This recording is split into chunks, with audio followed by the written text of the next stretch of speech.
سر آپ نے وہ پرانی بات ہو گئی، اس کا جواب شاید ان کو آپ کی میڈیا نے خود ہی دے دیا، اس لیے اس میں جاتا ہی نہیں ہوں اس بات میں. لیکن نام آپ کی ایک جد پشت ہوتی ہے، ایک آپ کا حسب نسب ہوتا ہے، اس لیے حسب نسب کو کوئی جو ہے وہ اس پہ اعتراض کسی کو کرنا ہی نہیں چاہیے. ہمارے بلوچ روایات میں یہ چیزیں موجود ہیں، اس لیے میں اس پہ تو جاتا ہی نہیں. باقی آپ نے یہ کہا کہ لیول پلینگ فیلڈ، وہ تو خود ہی ان کی جواب دے دیا.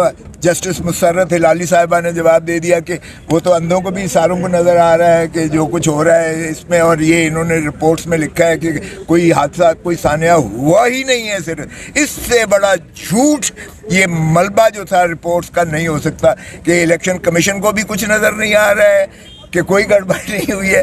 اور ماشاءاللہ جو آئی جی وہ ہیں آئی جی صاحب، وہ بھی لکھ رہے ہیں کہ یہاں کوئی ایسی حادثہ ہوا ہی نہیں ہے کوئی سانحہ. تو یہ اندھے کو بھی جو نظر آ رہا ہے سارے میڈیا کو. اور اگر چیف جسٹس صاحب کہتے ہیں میں میڈیا نہیں دیکھتا تو پھر اللہ.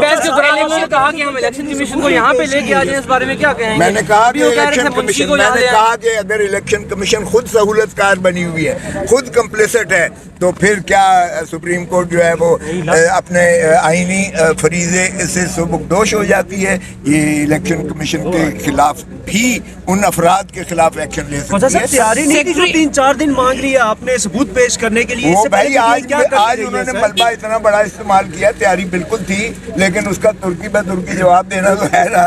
وہ یہی کہہ رہے تھے کہ آپ اس کا جواب دیں. تیاری کے کیا سوال پیدا ہوتا ہے؟ جب وہ 750 صفحے کی آج صبح داخل کریں گے تو آپ کا کیا خیال ہے کہ الیکشن کمیشن کا استعفیٰ آتا ہے؟ تحریری طور پر شکایات کے حوالے سے بھی آپ نے کوئی ریکارڈ فراہم نہیں کیا عدالت کو؟ سر تحریری طور پہ وہ میں نے کہا سیریز بھی ہیں، بیان الفی بھی لگے ہوئے ہیں. سو الیکشن کمیشن نے اگر ٹرائبونلز نے منظور کی ہیں تو وہی ہمارے کیس کو ثابت کرتا ہے کہ اگر آپ کے پروپوزر اور سیکنڈرز کو اٹھا لیا گیا ہے اور انہوں نے پھر بعد میں بحال کر دی ہیں تو وہ ہمارے کیس کو تو ثابت کرتا ہے. جھوٹ بول رہے ہیں یہ الیکشن کمیشن بھی اپنے رپورٹ میں جھوٹ بول رہی ہے، اور آئی جی بھی جھوٹ بول رہا ہے جو لکھ رہا ہے. پی ٹی آئی کا سارا ریکارڈ اس سوشل میڈیا پر ویڈیوز کی صورت میں اور سیریز کی صورت میں موجود ہے. تو تحریری طور پر کوئی کام نہیں کیا گیا؟ کیا تحریری طور پر بیان الفی داخل کیے ہیں؟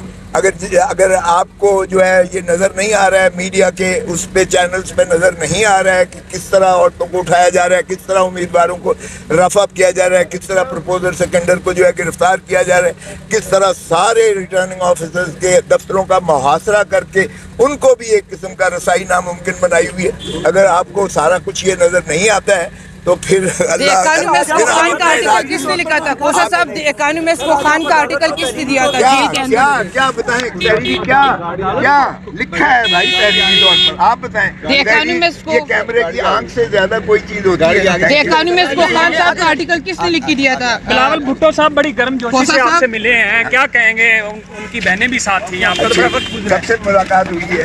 کوسا صاحب ہماری جیل کے اندر سے اکانومسٹ کو آرٹیکل کس نے لکھ کے دیا ہے؟ خان صاحب کا. خان صاحب نے خود لکھا ہے. سر تو باہر آیا کس طرح آرٹیکل؟